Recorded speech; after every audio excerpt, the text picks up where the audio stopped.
Isso não é bem. Amor, continua, que é bom.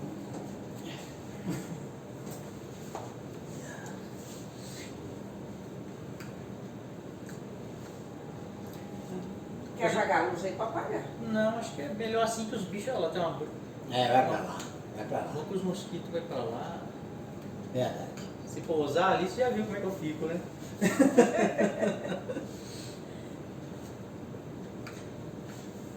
Hoje nós vamos falar do chamado, vocação e propósito da igreja. Nós falamos dos herdeiros, da herança. Quando Cristo veio na sua primeira vinda, ele resgatou os herdeiros. Na segunda vinda, ele vai tomar posse da herança e dar a herança aos santos. Mas enquanto isso, no nosso tempo hoje, nós temos um chamado, uma vocação e um propósito que a igreja tem que conhecer nesse tempo, para cumprir, conhecer a vontade de Deus, para se colocar dentro do propósito de Deus. Tá, irmãos? Então nós vamos falar desses três: chamado, vocação e propósito hoje. Primeiro nós vamos falar do chamado da igreja. Por que nós somos chamados? Porque Deus resgatou homens, comprou homens com o sangue de Cristo. Para quê? Qual é o propósito? Porque Deus não veio, e salvou e restaurou a sua criação, e restaurou os homens, E por que Deus chamou um povo diferenciado, um povo especial, zeloso de boas obras? A Bíblia, ela diz isso, ela vai nos falar por que Deus nos chamou. Nós somos chamados a quê? A quê? Lá em Efésios, Paulo fala assim: ele mesmo concedeu uns para apóstolos, outros para profetas, outros para evangelistas e outros para pastores e mestres, com vista, ou seja, ele deu esses dons com vista, ou seja, para o aperfeiçoamento dos santos, para o desempenho do seu serviço. Então os dons que Deus deu à igreja através do Espírito, eles têm em vista aperfeiçoar os santos para o desempenho do seu serviço. O serviço aqui é a vocação. Então nós fomos chamados para sermos aperfeiçoados, porque existe um serviço para nós, existe uma vocação para a igreja, mas antes nós temos que ser aperfeiçoados. E essa palavra aperfeiçoados aqui é de crescimento, não é de perfeição, é de maturidade. Os dons é para nos tornar maduros na fé. Então, para o desempenho do seu serviço, para a edificação do corpo de Cristo, até que todos cheguemos à unidade da fé, até que todos tenhamos a mesma fé. O que é essa fé, unidade da fé? Não é todos terem a mesma crença, não é todos, porque fé é conhecimento, fé é obediência. Como você vai obedecer se você não conhece? Então, até que todos cheguemos à unidade da fé, até que todos tenhamos o mesmo entendimento. Tipo assim, que a gente vai alcançar a mesma estatura no espiritual. Sim, e todos creem na mesma coisa. O objetivo dos dons é nos aperfeiçoar, e quando todos nós estivermos maduros espirituais, todos nós vamos ter a mesma fé, crer no mesmo propósito de Deus. Não um ficar falando que assim eu creio dessa forma, eu escolho esse versículo ou aquele. Isso é coisa de meninos na fé. Vocês estão entendendo? Então, quando nós chegarmos né? Quando nós formos Ser estruturado no seu aperfeiçoados, propósito. sim, A verdade é essa. todos vão vai chegar em uma só fé, a unidade da fé e do pleno conhecimento do Filho de Deus. Percebe que a fé tem a ver com conhecer? Porque fé é obedecer um mandamento, uma lei, o que você conhece de Deus. A perfeita varonilidade, isso aqui é perfeita varonilidade, é uma pessoa madura espiritual. É um amadurecimento espiritual, isso. À medida da estatura da plenitude de Cristo. Então os dons foram dados, né, para que nós sejamos aperfeiçoados para o nosso serviço, até chegarmos à perfeita varonilidade, adultos espirituais, à medida da estatura da plenitude de Cristo, nos tornarmos semelhantes a Cristo. Cristo era um varão perfeito, ele era uma pessoa amadurecida na fé, ele chegou na plenitude, aonde nós podemos chegar com esse corpo. Esse corpo existe um limite. Cristo, ele chegou na plenitude do conhecimento. Ele tinha o espírito de sabedoria, de entendimento, de conhecimento, todas essas coisas, né? Nós somos chamados para chegarmos também nesse nível, irmãos. Por quê? O que nos impedia de chegar nesse nível? O que impedia Moisés, essas pessoas? Eles não tinham o Espírito Santo o tempo todo neles, o Espírito não habitava neles. De vez em quando o Espírito vinha e enchia eles para algum propósito, mas eles não tinham o Espírito permanente neles. Mas nós temos. Então, nós podemos dizer assim, mas Cristo não tinha pecado, por isso que ele conseguiu chegar na plenitude. Mas ele pagou o nosso pecado. Aos olhos de Deus nós não temos pecado se estamos em Cristo. Então nós não temos desculpa para não chegar na plenitude, à medida da estatura de Cristo. Não temos desculpa. Isso aí não vai ter como falar no julgamento, mas eu sou pecador, sou fraco, eu não consegui.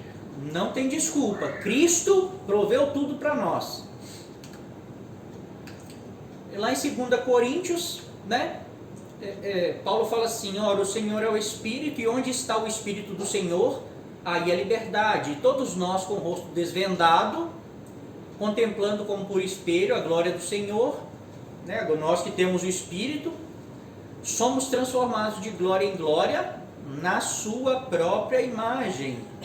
Própria imagem de quem? Do Senhor, de Cristo, como pelo Senhor o Espírito.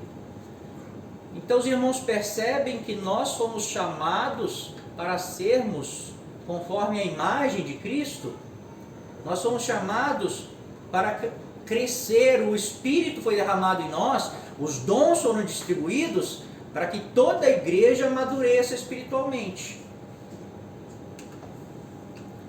Lá em Romanos 8, Paulo fala assim, porquanto aos que de antemão conheceu, também os predestinou para serem conformes à imagem de seu Filho, a fim de que ele seja o primogênito entre muitos irmãos.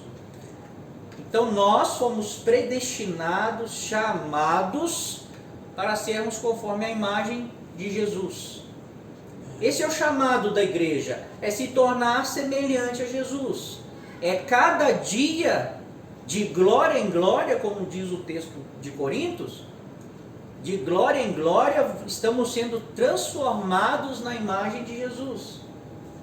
Por isso que ele veio para ser o primogênito, ou seja, o primeiro de muitos irmãos. Então ele veio, ele é o modelo, ele veio e mostrou como faz. Aí Paulo fala, sede imitadores, meus imitadores, como eu sou de Cristo. Então Jesus veio, ensinou como fazer, nos deu condição, que é o Espírito, e agora o nosso chamado é nos tornarmos iguais a Jesus, semelhantes a Ele. Porque ele veio para ser o primeiro de muitos. Tá, irmãos? Está ficando claro até aqui o chamado da igreja? Lá em Gálatas, Paulo fala assim, é bom ser sempre zeloso pelo bem, e não apenas quando estou presente convosco. Meus filhos, por quem de novo sofro as dores de parto, até ser Cristo formado em vós. Então, Paulo está escrevendo aos Gálatas, né? Paulo foi lá, ensinou para eles, mas eles estavam retrocedendo na fé. Então Paulo falou, vou escrever a carta, vou corrigir vocês, né? E eu estou sofrendo dores de parto até Cristo ser formado em vós. Ou seja, vocês, voltando na fé, Cristo não está sendo formado em vós. O objetivo é formar dentro de vocês o Cristo, porque nós somos o corpo do Cristo.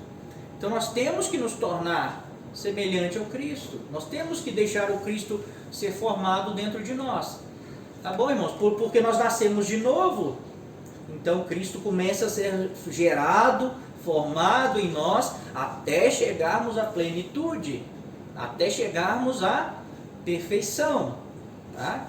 Que é maturidade, não é uma pessoa que não erra. Então o chamado da igreja é ser igual a Jesus. Esse é o chamado, nós somos chamados para isso, sermos iguais a Jesus, para nos tornarmos semelhantes a Jesus. Tá? E qual é a vocação da igreja? Lá em Êxodo 19, né, nós já lemos esse texto várias vezes. Deus chama Israel, um povo, né, tirou eles do Egito, da escravidão.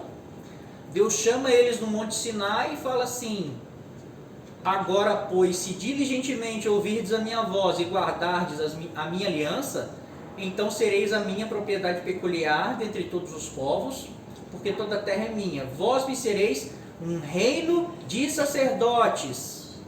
Essa é a vocação, tá? E nação santa. Né? Para ser um reino de sacerdotes tem que ser uma nação santa. São estas palavras que falarás aos filhos de Israel. Então, o que Deus disse para Israel? Qual era a vocação de Israel? O que Deus queria que Israel se tornasse? Uma nação, um reino de sacerdotes. Uma nação de sacerdotes. Né? Uma nação santa, propriedade exclusiva de Deus, ou seja, um povo separado. Mas o que Israel se torna? Eles não se tornam um reino de sacerdotes ou uma nação sacerdotal. Eles se tornam um reino com sacerdotes. Porque todos eram para ser sacerdotes, todos os primogênitos, ou seja, cada casa, cada família teria um sacerdote. Mas, porque eles não guardam as palavras de Deus, eles quebram a aliança, então eles não se tornam um reino de sacerdotes. Eles se tornam um reino com sacerdotes. Porque só a tribo de Levi se torna sacerdote. Então Deus separa uma tribo da nação e essa tribo se torna os sacerdotes da nação. Então, em vez de um reino de sacerdotes, Israel agora tem uma tribo de sacerdotes. Tá? E Pedro, né, ele fala para a igreja assim, depois que Deus já derramou o Espírito dentro de nós, né, ele fala assim: vós, porém, sois raça eleita, sacerdócio real, ou seja, um reino de sacerdotes agora, nação santa, povo de propriedade exclusiva de Deus.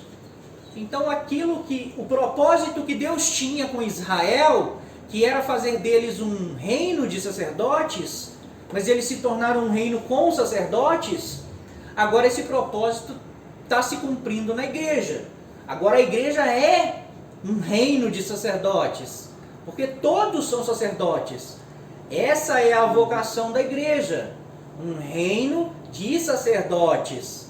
Todos são sacerdotes, tá? Nação santa, povo, propriedade exclusiva de Deus, um povo separado.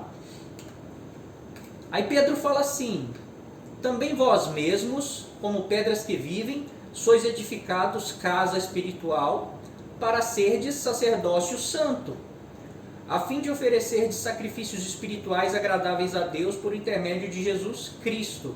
Então a igreja, ela nós somos chamados para ser uma casa espiritual, para serdes um sacerdócio santo. Qual é a vocação da igreja? Ser sacerdotes. Todos da igreja são sacerdotes. Todos os eleitos são sacerdotes. É um reino de sacerdotes agora. Tá, irmãos? O que Deus quis fazer com Israel não conseguiu, né? Não aconteceu, porque Israel não guardou aliança.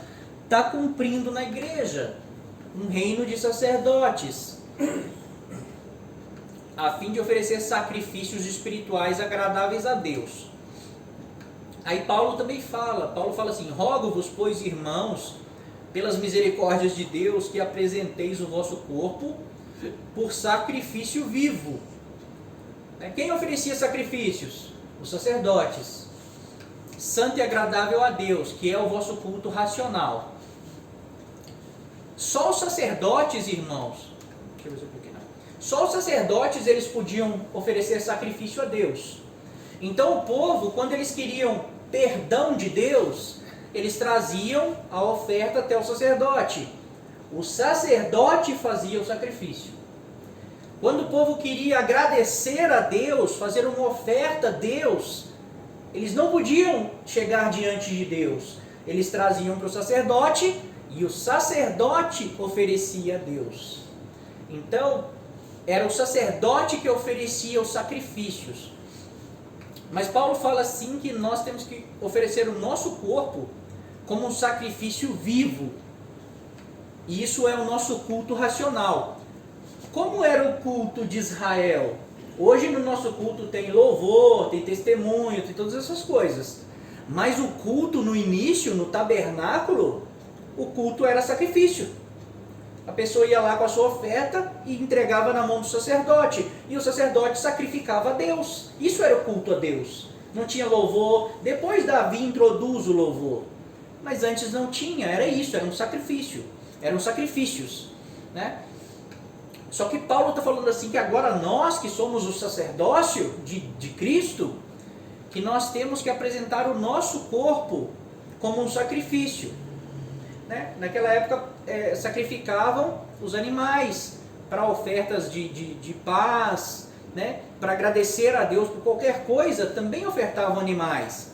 Mas Paulo está falando assim que nós temos que oferecer o nosso corpo por sacrifício vivo, santo e agradável a Deus. Por que um sacrifício vivo? Porque todo sacrifício na antiga aliança, primeiro ele era morto e depois ele era colocado no altar do holocausto. Então não era um sacrifício vivo. O animal não ia voluntariamente para o altar. Ele não ia voluntariamente. As pessoas traziam, ele era morto e colocado no altar. Mas Cristo, ele foi um sacrifício vivo. Ele foi voluntariamente. Nós também, Cristo é o sumo sacerdote. Nós somos o sacerdócio. Nós também temos que oferecer o nosso corpo como um sacrifício mais vivo. Ou seja, todos os dias nós temos que sacrificar a nossa vontade, a nossa carne, os nossos desejos. Para quê? Como um sacrifício vivo, para agradar a Deus. E isso é o culto racional. Isso é o culto. Um culto não é você ir na igreja, reunir com os irmãos, cantar, testemunhar, essas coisas. O culto a Deus é nós nos sacrificarmos todos os dias. Nós vamos congregar com os irmãos, vamos se reunir, vamos partilhar, né, ser edificados. Mas o verdadeiro culto é o sacrifício. Quando você deixa de fazer a sua vontade para fazer a vontade de Deus. Isso é um culto racional. Tá, irmãos? Isso é um sacrifício vivo.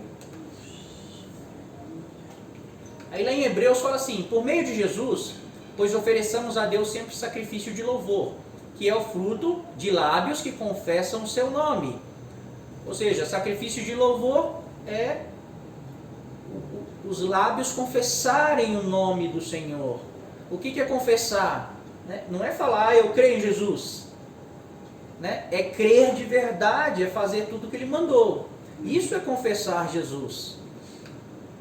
Não negligencieis igualmente a prática do bem e a mútua cooperação, pois com tais sacrifícios Deus se compraz. Então, fazer o bem, cooperar com os irmãos, mútua cooperação, se edificar, isso são sacrifícios também, e Deus se agrada. Deus se agrada quando nós fazemos isso. Por quê?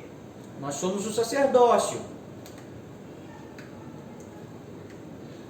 Lá em Romanos 8, Paulo diz assim: quem os condenará? É Cristo Jesus que morreu, ou antes, quem ressuscitou, o qual está à direita de Deus e também intercede por nós.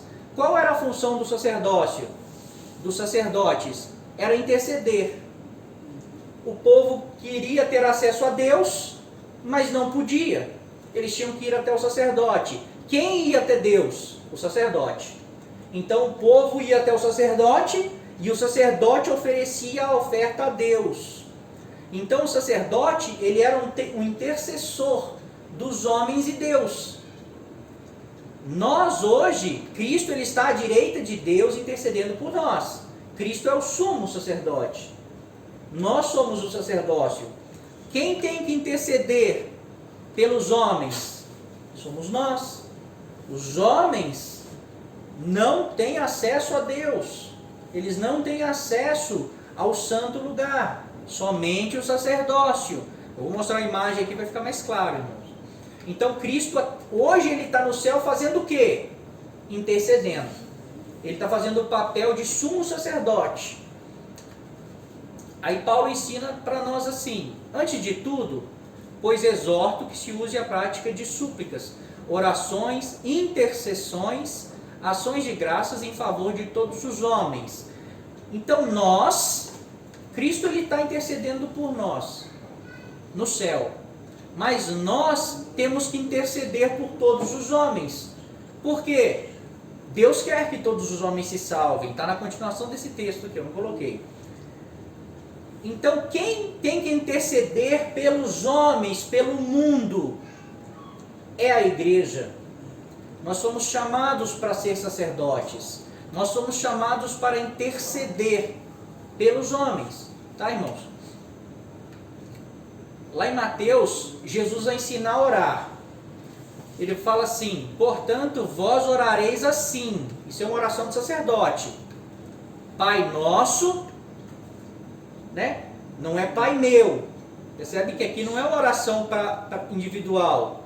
É uma oração intercedendo. Pai nosso, que estás do céu, santificado seja o teu nome, venha o teu reino, faça-se a tua vontade, assim na terra como no céu. O pão nosso de cada dia, perdoa-nos as nossas dívidas. Os irmãos percebem que isso é uma oração de sacerdote? Não é uma oração para você fazer para você, é uma oração para você fazer por todos, pelos seus irmãos, pela sua cidade, né? Pelo seu país, pelos seus vizinhos. Então a igreja é um sacerdócio e ela tem que interceder. Se a igreja não interceder, os homens não têm acesso a Deus. Os homens caídos não têm acesso a Deus. A igreja está ligada na terra e no céu. Tá, irmãos? Aqui é a imagem do tabernáculo. Só para os irmãos entenderem. Aqui é o santo dos santos. Tá? Aqui representa o céu. Aqui é onde está a presença de Deus. É onde só o sumo sacerdote podia entrar. É onde Jesus está, ao lado de Deus. Esse outro compartimento é o santo lugar.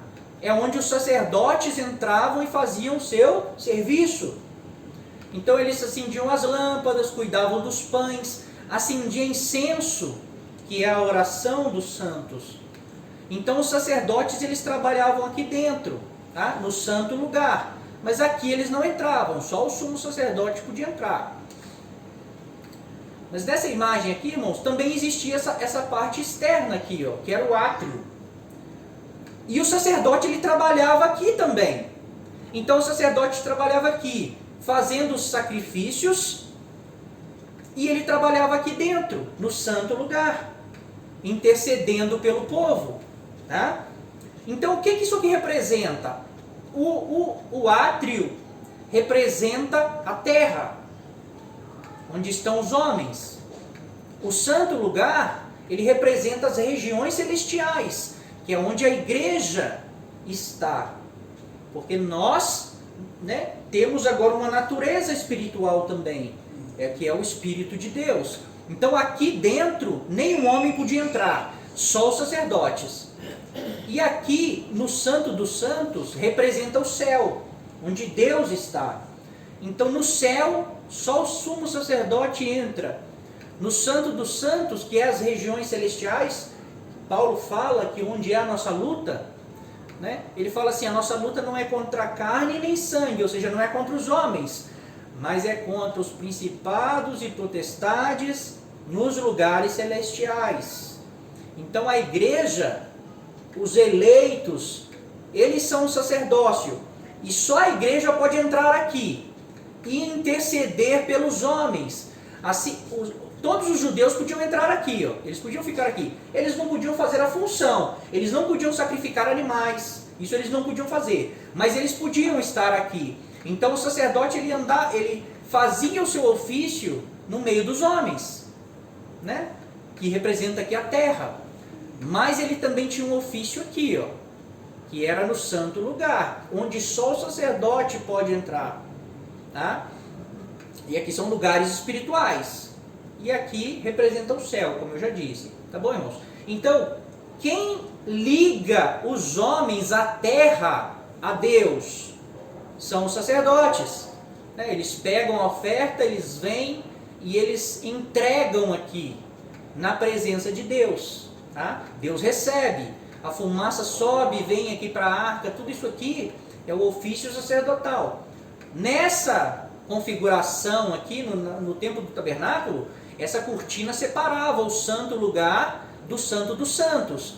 Mas quando Cristo morre, porque Ele nos santifica e derrama do Espírito de Deus sobre nós, esse véu é rasgado, dizendo que agora quando os sacerdotes entram aqui, espiritualmente, né, que eles têm acesso a Deus. A glória de Deus que está aqui agora, ela reflete nos sacerdotes, quando eles entram nas regiões celestiais para fazer o seu ofício. Tá, irmãos? Então o sacerdote, ele fazia o ofício no átrio, né, que representa a terra aqui, ó, ele fazia os sacrifícios, as pessoas levavam e o sacerdote tinha que fazer. E ele também fazia o seu ofício dentro do Santo dos Santos, dentro do tabernáculo. Tá? Então, existe essas... Aqui, a terra é como se fosse o átrio, tá? Terra, onde estão os homens, e tem o céu, onde está Deus, que representa o Santo dos Santos. Mas existe o santo lugar, que são os lugares celestes, onde está a igreja, irmãos, onde está o sacerdócio. Então o que liga os homens a Deus é o sacerdócio. São os intercessores. Por isso que a igreja, a vocação da igreja é um sacerdócio, é interceder pelos homens, é interceder pela criação. Aí Paulo fala assim, porque a nossa luta não é contra a carne, contra o sangue e a carne, ou seja, contra os homens, e sim contra principados e potestades, contra os dominadores deste mundo tenebroso, contra as forças espirituais do mal, nas regiões celestiais, que é esse lugar espiritual, onde a igreja entra, mas os homens caídos não entram. Portanto, tomai toda a armadura de Deus, para que possais resistir no dia mau, e depois de ter desvencido tudo, permaneceis inabaláveis. Então os irmãos percebem que nós temos uma luta. Nós temos uma luta. E Paulo fala, a nossa luta, ela não é contra sangue e carne, ou seja, contra os homens. Ela é contra os principados e potestades, contra os dominadores deste mundo tenebroso, né? Aonde estão os dominadores deste mundo? Os anjos caídos, Satanás, nas regiões celestes. Eles estão nesse lugar. Então a igreja, ela recebe autoridade com o seu sacerdócio para entrar nesse lugar e batalhar espiritualmente. Porque eles dominam esse mundo. Mas a igreja, né, com Cristo, nós vamos tomar esse mundo deles. Mas, se a gente entregar Se a gente não fazer nada, eles vão só destruindo e destruindo os homens. Então quem tem que interceder para que os homens não sejam destruídos, não sejam levados para toda essa imundícia? É a igreja, é o sacerdócio. Então nós não fomos chamados para ser salvos, sentarmos nos bancos da igreja, cantar louvor, né? Não fomos chamados para isso. Nós fomos chamados para entrar nessa batalha espiritual pelos homens. Deus quer que todos se salvem. Então, se a igreja não entrar, os homens não têm chance. Por isso, Cristo nos redimiu. Pode falar. Sim. A questão sobre os principados, assim, os principados são os primeiros, né? Assim, Os principados são anjos caídos. São anjos caídos. é porque, tipo assim, eu tenho uma dúvida nessa questão aí sobre, vamos supor, na igreja que eu fiz parte pela primeira vez, o pastor falava que tinha os cabeças, né? Os que, tipo assim, vamos supor que tem uma pessoa endemoniada, aí ali dentro tem uma legião de demônios, né? Legião de demônios são vários, não é isso? E tipo assim, aí tem um cabeça que manda neles tudo, não é isso? O principado quer dizer isso, né? Não, porque esses espíritos que entram nas pessoas já não são os anjos. Não é os anjos, os principados. Eles regem nas regiões celestiais. Isso são espíritos imundos. Aí já tem que entrar em outro estudo. Tá? Porque os anjos, os caídos, os principados, eles regem o mundo. Eles não estão entrando nas pessoas. Né? Eles regem o mundo. Esses que entram nas pessoas é espírito fuleiro aí. Entendeu? São caídos fuleiros. Os principados não. Eles eram chefes de anjos. Talvez até arcanjos. Entendeu? Então eles não fazem isso. Mas aí já é outro estudo, aí já tem que aprofundar em outras coisas, tá?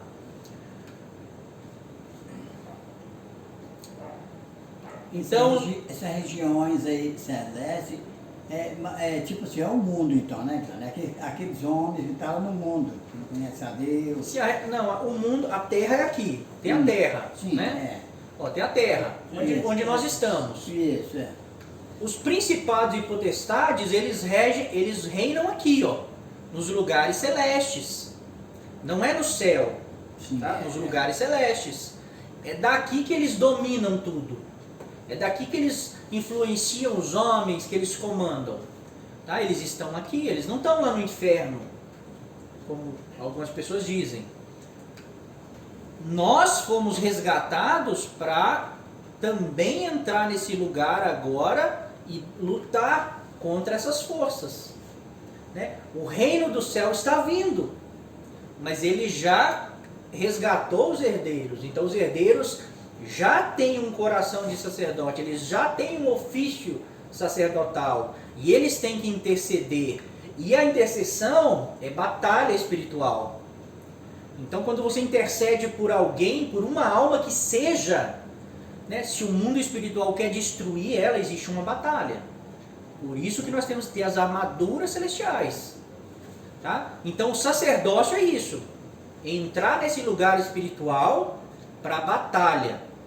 Por isso que nós temos a oração sacerdotal, não é Pai meu, é Pai nosso. Entendeu? Nós vamos orar pelos nossos irmãos, pela nossa cidade, por todos os homens. Porque Deus quer salvar todos. Né? E a igreja intercede. Quando fala assim que o sacerdócio ele tem que interceder, intercessão, irmãos, é onde duas coisas se encontram. Quando você pega uma rua e as duas se encontram, né? Quando elas se dividem, como é que chama? Bifurcação. Mas quando elas se encontram, intercessão.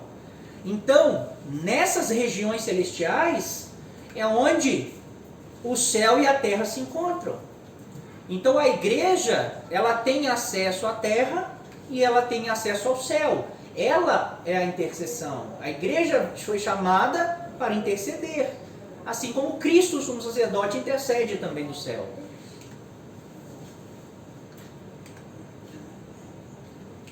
Então aqui ficou claro, ó, qual que é a nossa vocação?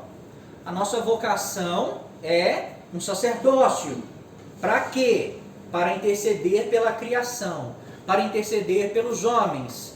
Nem todos foram chamados para ser igreja, somente os eleitos. E eles têm essa função, esse serviço. Lembra que o texto que nós lemos diz assim que os dons foram dados para aperfeiçoamento dos santos para o seu serviço?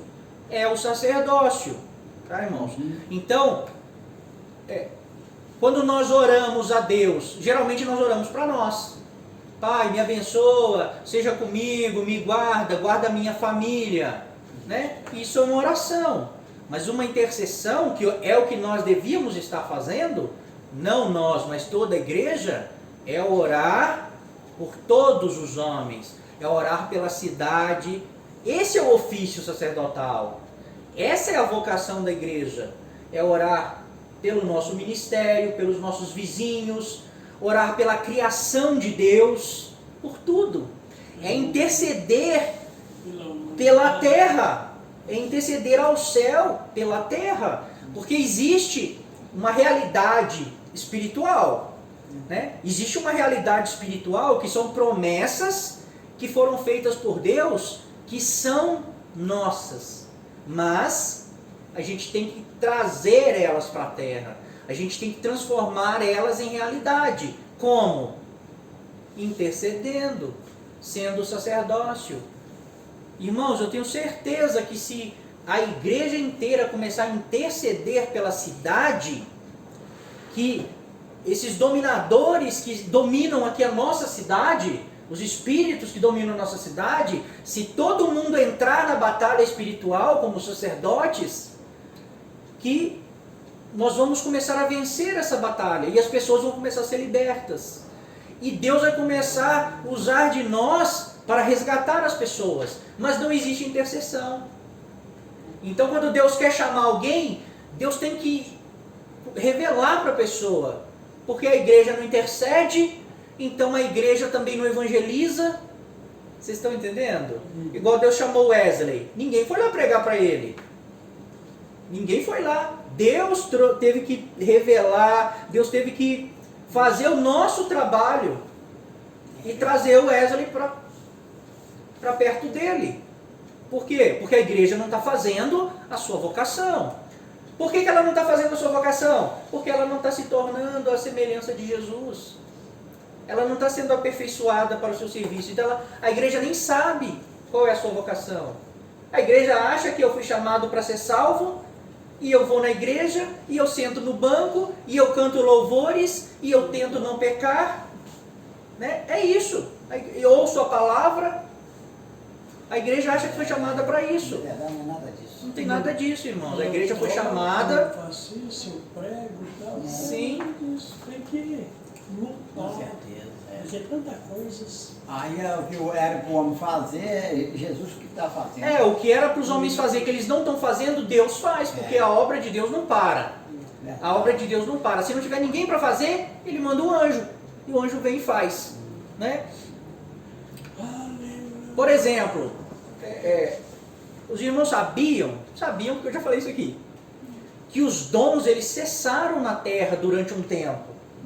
E por muitos anos, eu não sei dizer quantos, mas são muitos, talvez até centenas de anos, a igreja não tinha mais os dons do Espírito Santo. E criaram-se até teologias, chama sensacionalista, que eles começaram a acreditar que os dons foram extinguidos para sempre. E tem igrejas até hoje que creem nisso, que não existe mais os dons foi só para a época dos apóstolos, não existe mais. Falar em línguas, profecia, não existe mais. Então igrejas, né, reformadas não acreditam em dom, a maioria, né, não acreditam nos dons. Quando eles veem alguém falando em língua, eles acham que é mentira. Por quê? Porque ficou muito tempo sem o Espírito de Deus manifestar os dons na terra.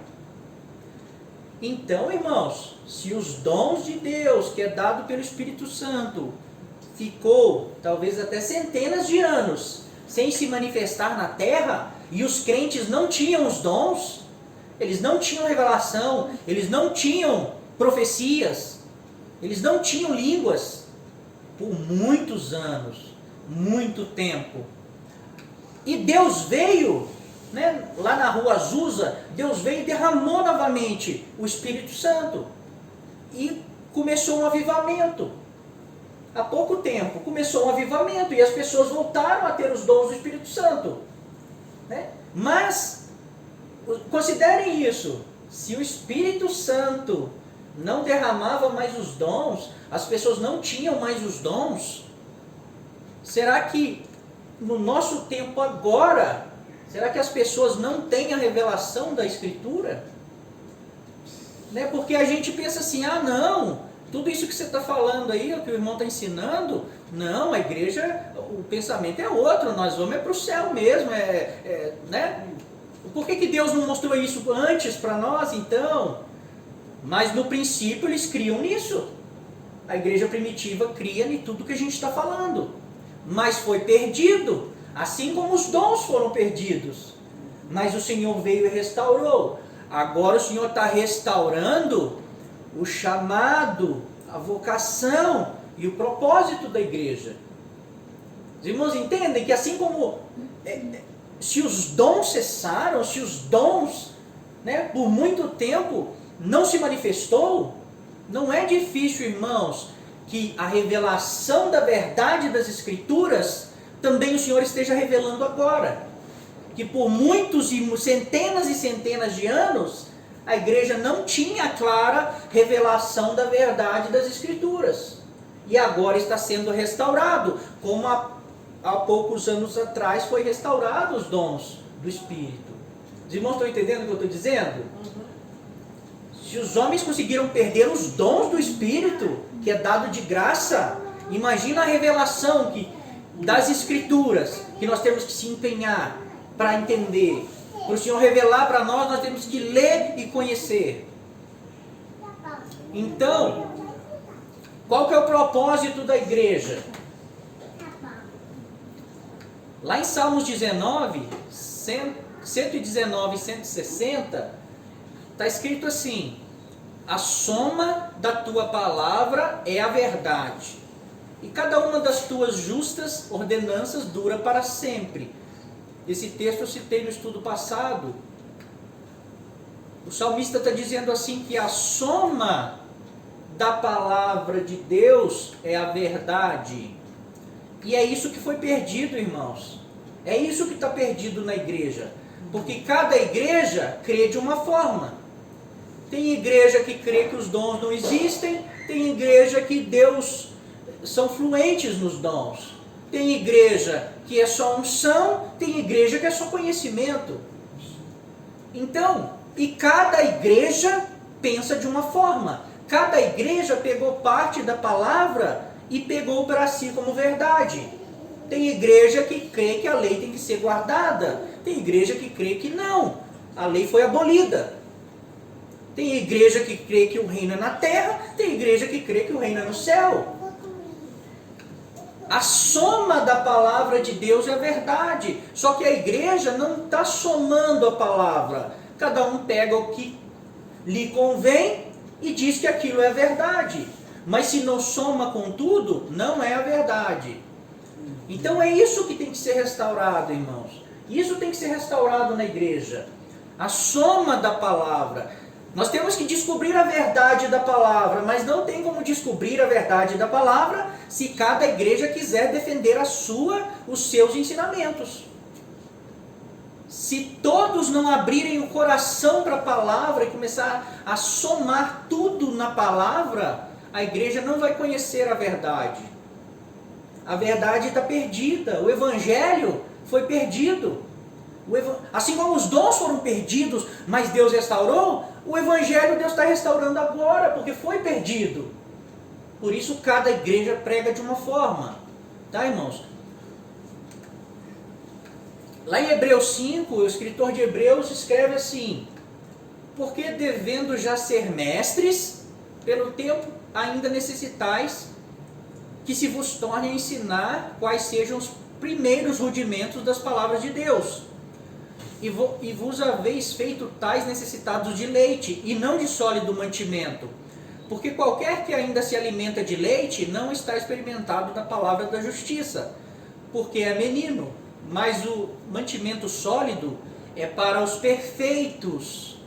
Esse perfeitos aqui, irmãos, eu pus essa tradução de propósito. Na outra tradução está assim, é para os adultos. Mas várias Bíblias estão traduzidas perfeitos, porque perfeição na Bíblia é é uma pessoa madura, não é uma pessoa que não erra. Os irmãos percebem que eu sempre falo isso, mas agora eu achei um texto que foi traduzido dessa forma. Então o mantimento sólido é para os perfeitos, é para os adultos. Quem se alimenta de leite, quem tem que pregar novamente os rudimentos, a base, é menino. E a igreja hoje nem a base não conhece, nem os rudimentos da palavra de Deus não conhece. O que será? Será que é menino? São bebês espirituais, ou são crianças atrofiadas que não crescem, não desenvolvem, porque não conhecem nem os rudimentos da palavra. Aí ele fala assim, os quais em razão do costume, ou seja, costume, faz todo dia, é de glória em glória, exercita, lê, faz, obedece, né? Tem os sentidos exercitados para discernir tanto o bem como o mal.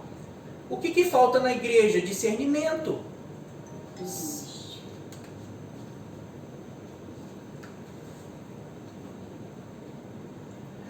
Lá em Mateus, Jesus fala assim. Ah não, aqui é quando Jesus está sendo tentado. Olha o que está escrito. E lhe disse, né, Satanás, se és filho de Deus, atira-te abaixo, porque está escrito. Satanás agora vai citar a escritura.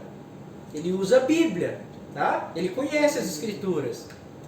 Aos seus anjos ordenará a teu respeito que te guardem, e eles te sustentarão nas suas mãos, para que não tropeces em alguma pedra. Esse texto aqui que Satanás está citando, irmãos, é um salmo muito famoso. Qual que é o salmo que todo mundo deixa aberto? Salmo 91, né? Todo mundo deixa aberto na sua casa o Salmo 91, né? Como mas qual que é a outra palavra que eu uso de vez em quando?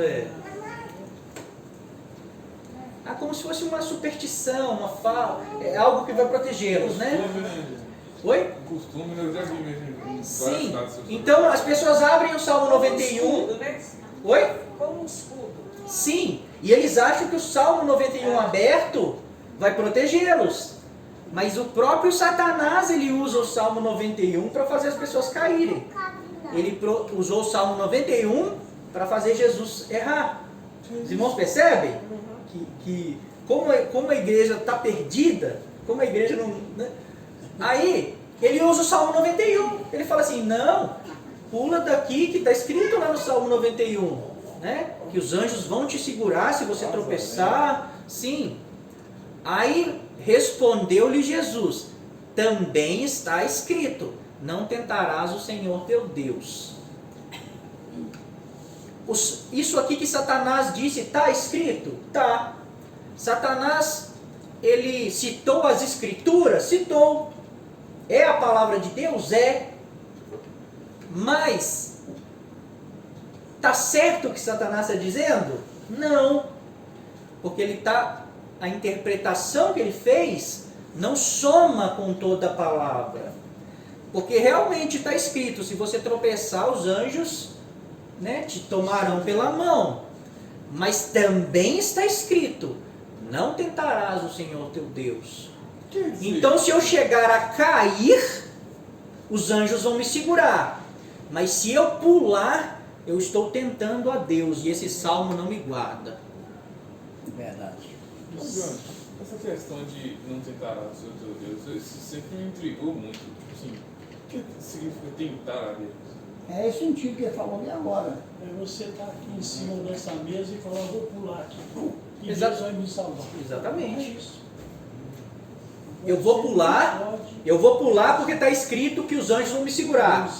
Mas não é isso que está escrito. Está escrito que se você tropeçar, os anjos vão te segurar. Mas se você pular, você está tentando a Deus. Você está dizendo, eu vou pular e Deus tem que me guardar porque está escrito. Aí você está caçando a prova na própria mão. Eu caí de uma laje 3 metros e 10.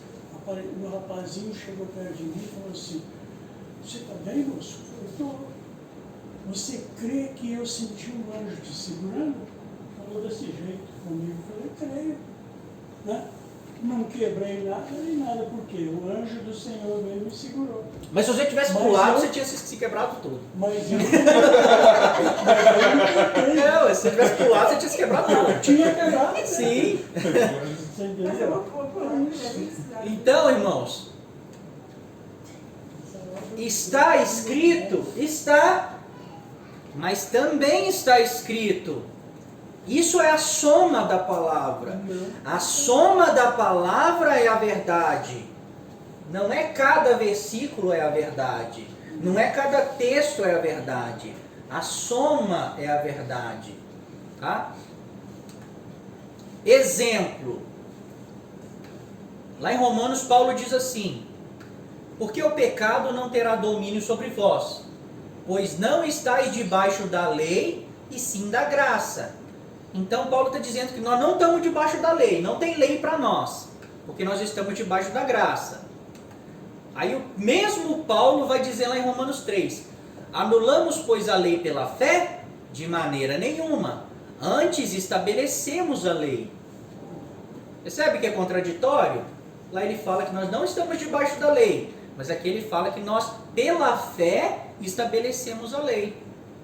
Outro exemplo, em Romanos 3, Paulo fala assim também: concluímos, pois, que o homem é justificado pela fé, independentemente das obras da lei. Ou seja, não depende das obras, é pela fé. É isso que Paulo está dizendo. Aí Tiago vai dizer assim: verificais que uma pessoa é justificada por obras e não por fé somente. Ué, Paulo falou que não depende das obras para ser justificado, mas Tiago fala que a pessoa não é justificada pela fé somente, mas sim por obras. E Tiago fala, fé sem obra é morta. Os irmãos percebem que está escrito, mas também está escrito. Os dois textos são verdades? São, quando soma os dois. Porque eles não estão dizendo algo contraditório. Eles estão harmônicos um com o outro. Eles estão dizendo a mesma coisa. Só que se você interpretar eles sem a soma de toda a Escritura, você vai criar várias doutrinas, várias heresias. Então a igreja está perdida porque perdeu a revelação do Evangelho. Deus está restaurando, irmãos. E é de verdade. Deus está restaurando no mundo. No mundo todo Deus está restaurando o verdadeiro Evangelho. Lá em João escreve assim: e a vida eterna é esta, que te conheçam a ti, o único Deus verdadeiro, e a Jesus Cristo a quem enviaste. Então o que é a vida eterna? As pessoas acham que vida eterna é viver para sempre. Né? É lógico, né? Mas a vida eterna é esta, que te conheçam a ti, o único Deus verdadeiro, e a Jesus Cristo a quem enviaste. Então, se a vida eterna é conhecer a Deus, é conhecer a Jesus que foi enviado por Deus, por que a igreja está indo para a igreja para ser salva? Por que nós estamos se reunindo no templo para sermos salvos, se vida eterna é conhecer a Deus e a Jesus? Quando nós conhecemos a Deus e a Jesus, nós começamos a nos tornar a semelhança dele, a semelhança do Filho. Isso é vida eterna. Por que Deus vai salvar os homens? Não a igreja, os homens. Ele fala lá em Tito, em Timóteo 2 que nós lemos, porque Deus quer que todos os homens se salvem, sejam salvos e cheguem ao pleno conhecimento da verdade. Onde e quando os homens que forem salvos vão conhecer plenamente a verdade? No reino, quando a igreja estiver ensinando as nações. Aí sim eles vão conhecer a verdade de Deus, a plenitude da verdade. Tá, irmãos? Então, vida eterna, não tem vida eterna sem conhecer a Deus. Mas Deus vai salvar os homens bons, que guardam a lei de Deus, que são bons, que vão querer conhecer a Deus. Quando o reino de justiça chegar, eles vão querer conhecer a Deus. E eles vão ter a oportunidade de conhecer a Deus. E isso é vida eterna. Quanto tempo demora? Quanto tempo será que vai demorar para nós conhecermos a Deus, a mente, a sabedoria de Deus? Quanto tempo os irmãos acham que vai demorar para a igreja e os homens conhecerem a Deus na sua plenitude? A eternidade. Então, a vida eterna é conhecer a Deus. Deus nos chamou para conhecer a Ele. A igreja foi chamada para se tornar igual a Jesus, conhecendo a Ele. A vocação nossa de sacerdócio é para que o mundo conheça a Deus. Somos luz do mundo. Aí Jesus diz assim: respondeu-lhes Jesus: errais, não conhecendo as Escrituras, nem o poder de Deus. Não conhecer as Escrituras é um erro, porque a vida eterna é conhecer a Deus. E Deus está nas Escrituras. Ele se revela para nós através do seu livro sagrado. Lá em Oséias está escrito assim: o meu povo está sendo destruído porque lhe falta o conhecimento. Porque tu, sacerdote, rejeitaste o conhecimento, também eu te rejeitarei.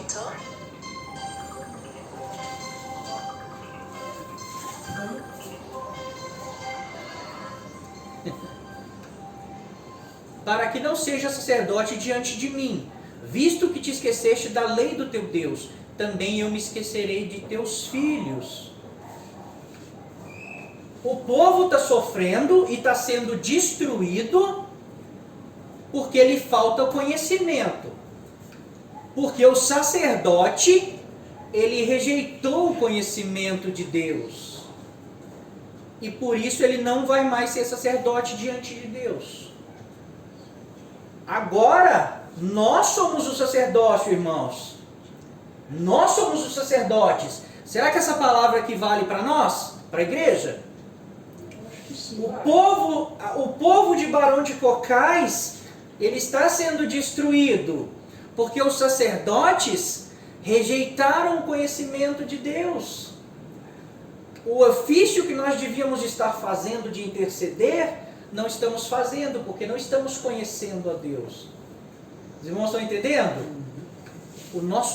A nossa vocação é muito importante e nós estamos negligenciando, porque também nos falta conhecimento. Nós não estamos buscando conhecimento. E o povo está sendo destruído. Não só o povo do mundo, a igreja está sendo destruída. As famílias estão sendo destruídas. John, em questão do sacerdócio, você fala que ele tem que interceder, não somente quando ele está de joelho, não. Ele tem que estar intercedendo 24 horas em sonho, pensamento, e andando com... Interceder não é só orar. Percebe que interceder é buscar o conhecimento? É buscar conhecer a vontade de Deus, para você continuar sendo um sacerdote, para você saber interceder.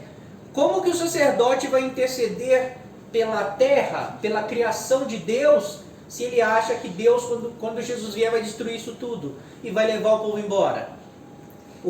Não tem conhecimento. Então ninguém está intercedendo, porque todo mundo acha que vai embora. Está todo mundo só esperando a carona vir para ser arrebatado para o céu. E a terra que se exploda, vai ficar aí, vai ser destruída. Sendo que nós fomos chamados para interceder pela terra, pelos homens, pela criação. Tem mais texto aqui, os irmãos vão entender. Paulo fala assim em Efésios: tenham cuidado com a maneira com que vocês vivem, que não seja como insensatos. Insensatos aqui é loucos. Não seja como as virgens loucas, né? Insensatos. Mas como sábios, como as virgens prudentes, aproveitando ao máximo cada oportunidade, ou seja, remindo o tempo. Em outra tradução fala assim, remindo o tempo, ou seja, cada oportunidade que eu tiver de aprender, de buscar, de conhecer mais a Deus, eu tenho que fazer, porque os dias são maus. Quanto mais os dias são maus, mais nós precisamos interceder, mais nós precisamos buscar. Portanto, não sejam insensatos, mas procurem compreender qual é a vontade do Senhor. Esse é o sacerdócio. Nós temos que, em cada oportunidade, procurar compreender qual que é a vontade do Senhor. Se o Espírito, como alguns irmãos dizem, vai revelar tudo, eu não preciso ler, eu não preciso estudar, o Espírito vai pôr palavra na minha boca, por que a Bíblia está mandando nós procurarmos compreender? Aproveitarmos o tempo para procurarmos compreender qual é a vontade do Senhor. Né? Não faz sentido, não soma. Né? Aí Jesus diz assim lá em João 7, quem crer em mim, como diz a Escritura, do seu interior fluirão rios de água viva. Esse texto lido assim, sem mais atenção, esse versículo, aliás, a gente entende ele assim, quem crer em mim, como diz a Escritura, do seu interior fluirão rios de águas vivas. Né? O texto parece que está dizendo isso. A leitura assim é clara. Mas, quando você procura, se a Escritura diz que quem crê em Cristo, do seu interior fluirão rios de águas vivas, não existe esse texto. Porque aqui está parecendo que Jesus está falando assim, ó, quem crê em mim, do seu interior vai fluir rios de águas vivas, como está escrito lá nas Escrituras. Que nas Escrituras está escrito que fluirão rios de águas vivas do interior de quem crê em Cristo. O entendimento é esse. Mas não existe essa promessa. Na verdade, toda vez que, as duas vezes que a Bíblia fala de um rio de águas vivas, é no milênio. É um rio que corre do trono de Deus. E esse rio, no milênio, ele vai correr, e onde ele passar vai ter vida, vai crescer árvore, onde ele passar, nos rios que ele entrar, vai ter cardumes de peixes. E sabe onde esse rio vai passar? Ele vai passar lá no Mar Morto. Os irmãos conhecem o Mar Morto? Que não tem vida, não existe nem micróbio lá, não tem nada no Mar Morto. Lá em Ezequiel, do 40 ao 48, eu não lembro em qual capítulo está, mas esse texto está falando do milênio, do 40 até o 48, é o milênio já, é o reino instaurado, fala que esse rio, ele vai ir até o Mar Morto, e quando ele entrar no Mar Morto, vai ter cardumes de peixe dentro do Mar Morto, a vida vai voltar, e em volta, aonde ele passar, vai nascer árvore, vai nascer bosque, e isso é no milênio. Mas Jesus está dizendo aqui, ó, Onde é escrito isso? em Ezequiel, do 40 ao 48, eu não lembro o capítulo certo não, mas é esse texto do milênio. E está escrito lá em Apocalipse também, que de Jerusalém, aí é o mesmo texto, vai correr um rio, e vai para lá, vai para cá, de águas vivas. Água cristalina. Águas vivas mesmo, que vai dar vida de novo à terra, vai dar, onde ela passar vai ter vida. Então, as únicas vezes que a Bíblia fala de um rio de águas vivas, já é no reino. Só que aqui, peraí.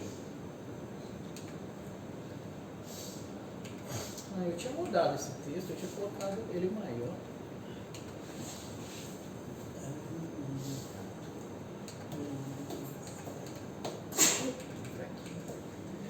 Na continuação desse texto, aí fala assim, eu tinha colocado aqui, eu mudei, só que não mudou aqui no slide não. Quem crê em mim, como diz a Escritura, do seu interior fluirão rios de águas vivas. Aí na continuação, no verso 39, fala assim, ele se referia ao Espírito Santo, que ainda não estava nos discípulos, porque Jesus ainda não tinha sido glorificado. Então Jesus está falando do Espírito Santo, que ia ser derramado neles agora, naquele tempo. Ele não estava falando do milênio. Ele estava falando, quem crê em mim eu vou derramar o Espírito. E do interior de vocês vai sair rios de águas vivas, que é a palavra da vida. Então, esse texto não pode estar dizendo assim, quem crê em mim, como está escrito lá na escritura, do seu interior fluirão rios de águas vivas. Não é isso que você está dizendo. Ele está dizendo assim, quem crer em mim, como diz a escritura, não é crer em Jesus como eu acho que é. Deu para entender? Tem que ser como É como diz a escritura. Porque crer é conhecer e obedecer. Fé é isso. Fé é conhecer e obedecer. Então Jesus está falando assim, quem crer em mim, como diz a escritura, do seu interior fluirão rios de águas vivas. Por que a igreja não está gerando vida? Por que a igreja não tem frutos? Por que Deus tem que ir lá pegar as pessoas do mundo e trazer? Porque a igreja do interior não está saindo rios de águas vivas. Não está pregando a palavra da vida. Os irmãos estão entendendo? Porque não está crendo como diz as escrituras. Está crendo como o irmão diz. Está crendo como o pai, o avô disse para ele. Está crendo como eu acho. Né? Tem pessoas que dizem assim, não, eu acho que é assim. Mas a escritura diz totalmente ao contrário. Mas para ele o que importa é o que ele acha.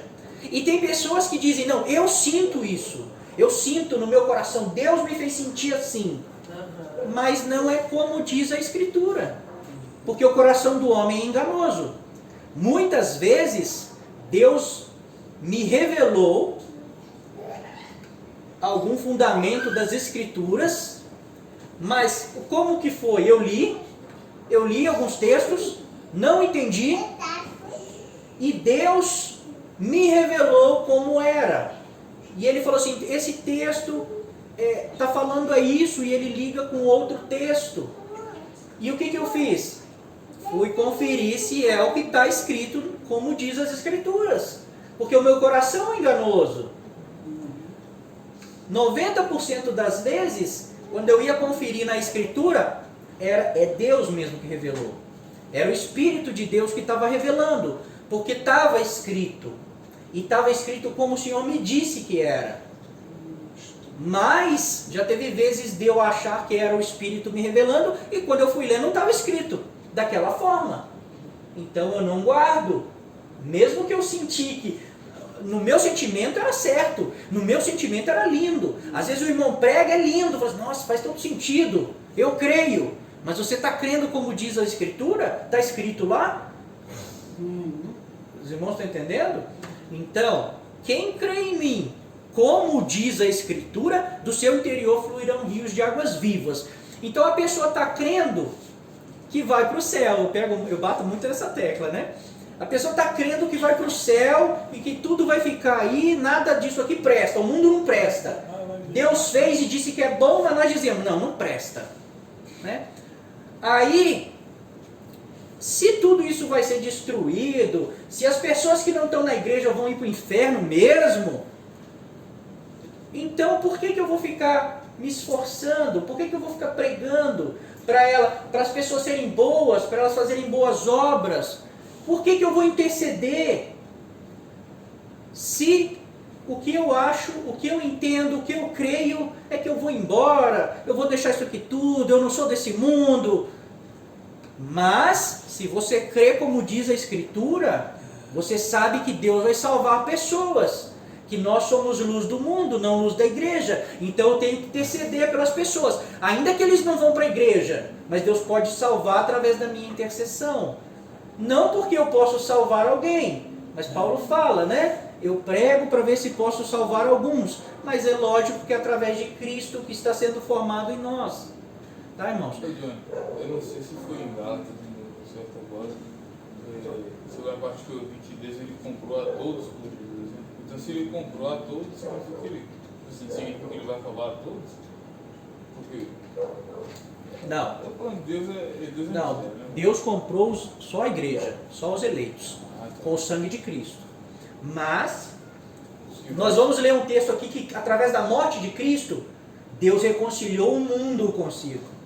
Aí o mundo já são todos, a criação, os homens. Mas, os homens maus vão para o inferno. Não, As pessoas más Agora, do coração e obras sim, más, né? quem é ruim vai para o inferno. Não porque Deus quer, porque Ele quer ir para o inferno.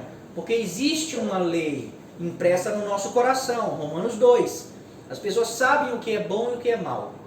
E se as pessoas escolhem fazer o mal, elas estão se condenando ao inferno. Mas tudo que é bom Deus vai salvar. Tudo que é bom Deus vai resgatar. Nós vamos ler um texto aqui que vai explicar isso. Graças a Deus. Então nós temos que crer em Jesus como? Como eu acho? Como eu sinto? Como o irmão disse? Não, é como diz as Escrituras. E do seu interior fluirão rios de águas vivas. É isso que está faltando na igreja, um avivamento. É as pessoas começarem a crer como diz a Escritura, para que as pessoas comecem a pregar o evangelho da vida. Para que das pessoas, quando os crentes abrirem a boca para evangelizar, que as pessoas sejam curadas, que as pessoas sejam resgatadas, sejam libertas. Água viva vai gerar vida dentro daquela pessoa, né? Olha o texto que eu falei com você, Wesley. Um dos textos. Ora, tudo provém de Deus, que nos reconciliou consigo mesmo, a igreja, por meio de Cristo, e nos deu o ministério da reconciliação. Qual que é o nosso ministério? O da reconciliação. Por quê? Deus quer se reconciliar com os homens. Por isso Ele escolheu um povo para batalhar nos lugares espirituais, para ser a intercessão entre Deus e os homens. Então nós temos o ministério da reconciliação. A saber, que Deus estava em Cristo, reconciliando consigo o mundo. Esse mundo aqui é cosmos, que a gente sempre fala. Cosmos é o mundo. Não é o sistema do mundo. Porque Deus não quer nada com esse sistema. Com o sistema mundano. O mundo aqui agora, que é cosmos, é a mesma palavra, mas agora está se referindo à sua criação. Ao que Ele criou. Então, Deus estava em Cristo reconciliando consigo o mundo. Então o mundo não vai ser destruído, irmãos. Deus quer reconciliar consigo o mundo. Como que Ele está em Cristo reconciliando o mundo? Não imputando aos homens as suas transgressões. E nos confiou a palavra da reconciliação. Então, Ele nos reconciliou. E através de Cristo Ele está reconciliando o mundo. Como? Não imputando a nós os nossos pecados. Ou seja, Cristo pagou os nossos pecados. Agora nós somos santos e podemos ser sacerdotes. E podemos interceder para que Deus, para que através de Cristo, Deus reconcilie consigo o mundo. Deu para entender? Eu expliquei? Não, deu. Ficou claro, né? Mas tem outros textos aqui. Vai falar assim, ó. Porque aprove a Deus que nele, em Cristo, residisse toda a plenitude, e que, havendo feito a paz pelo sangue da sua cruz, resgatou os herdeiros, por meio dele reconciliasse consigo mesmo todas as coisas, quer sobre a terra, quer nos céus. Então, através da morte de Cristo, a remissão dos filhos, o que Deus está fazendo? Perdoando o pecado dos homens, pagando com o sangue do seu Filho. Ele quer reconciliar consigo mesmo todas as coisas, quer sobre a terra, quer nos céus. Ele quer reconciliar o céu e a terra, novamente, como era quando Ele criou a terra. Deus vinha na terra. A terra era um paraíso. Por quê? Porque ela estava ligada ao céu.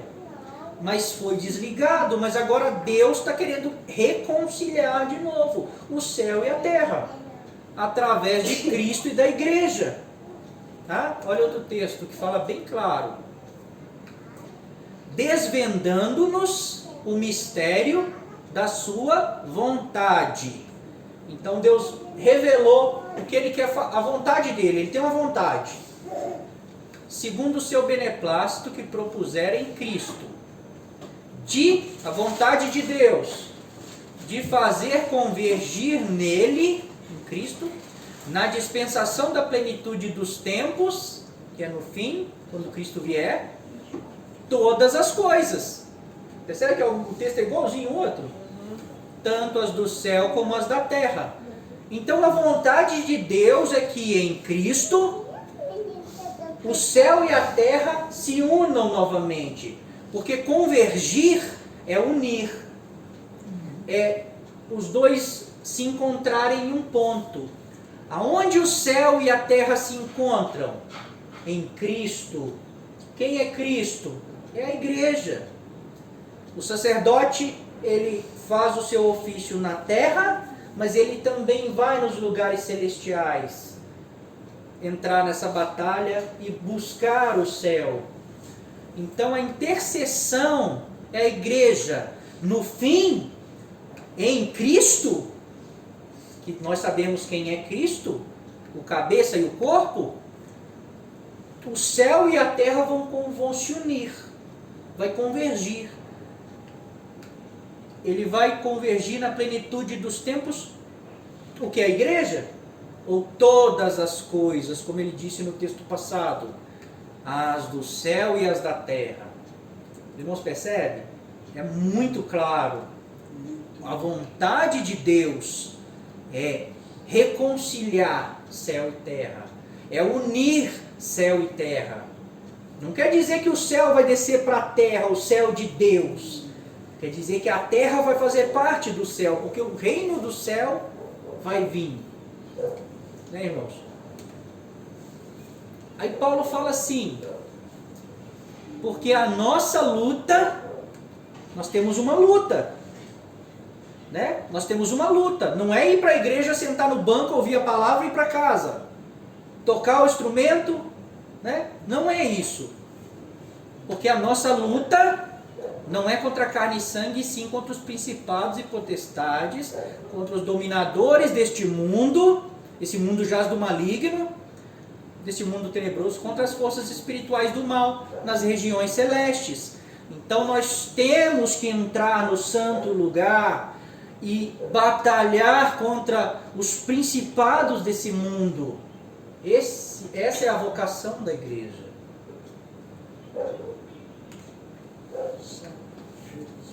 Efésios, Paulo fala assim, portanto tomai toda a armadura de Deus, para que possais resistir no dia mau, e depois de terdes vencido tudo, permanecer inabalável. Por que nós temos que tomar a armadura de Deus? É porque nós vamos entrar na batalha, numa batalha espiritual. E não é tomar parte da armadura, é para tomar toda a armadura. Porque senão, nem entra. Tá? Aí a continuação do texto diz assim, estai, pois, firmes, cingi-vos com a verdade. Né? O que é a verdade? Jesus fala lá em João 17, Pai, santifica-os na verdade, a tua palavra é a verdade. Então quando fala assim, cingi-vos com a verdade, é para nós nos santificarmos com a palavra, que é a verdade. Nos santificarmos com a palavra. Vestindo-vos da couraça da justiça. Lembra que está escrito assim, buscai o reino de Deus e a sua justiça? Não é para nós buscar justiça sobre nós. É para nós nos vestirmos da couraça da justiça. É nós nos tornarmos a justiça de Deus. É nós praticarmos a justiça que Deus nos ensinou. Não querer que Deus faça justiça nas nossas causas. Ele vai fazer, mas não é disso que nós temos que nos vestir. É de procurar fazer a justiça que Deus nos ensinou. Calçai os pés com a preparação do Evangelho da paz. Preparação do Evangelho. Não é sair anunciando o que você nem conhece, anunciando partes da verdade. se prepara. A Bíblia diz que conformosos são os pés daqueles que anunciam as boas novas. Boas novas é o Evangelho, né? Mas tem gente pregando um Evangelho que não é boas novas, que é más novas, né? Você vai para o inferno se você não fizer isso, se você não fizer aquilo. Isso não é boas novas. O pecado ele tem que ser condenado e acusado, mas para quem quer seguir o Senhor. Não adianta sair acusando as pessoas no mundo. Mostra o amor de Deus. A hora que eles quiserem andar com o Senhor, aí eles vão aprender o que eles têm que deixar, né? Embraçando sempre o escudo da fé, com o qual podereis apagar todos os dardos inflamados do maligno. O que é o escudo da fé? O que é fé? É conhecer e obedecer. Então toda vez que o inimigo vier dizer algo para nós, ainda que esteja escrito na Bíblia, nós vamos poder dizer, também está escrito. Isso é a fé, é conhecer. Então nós não vamos ser enganados. Quando alguém disser, está escrito, mas você também sabe o que também está escrito. Então o escudo da fé, ele apaga os dardos inflamados do maligno. Não tem como ser enganado, não tem como ser vencido, porque você conhece. Tomai também o capacete da salvação.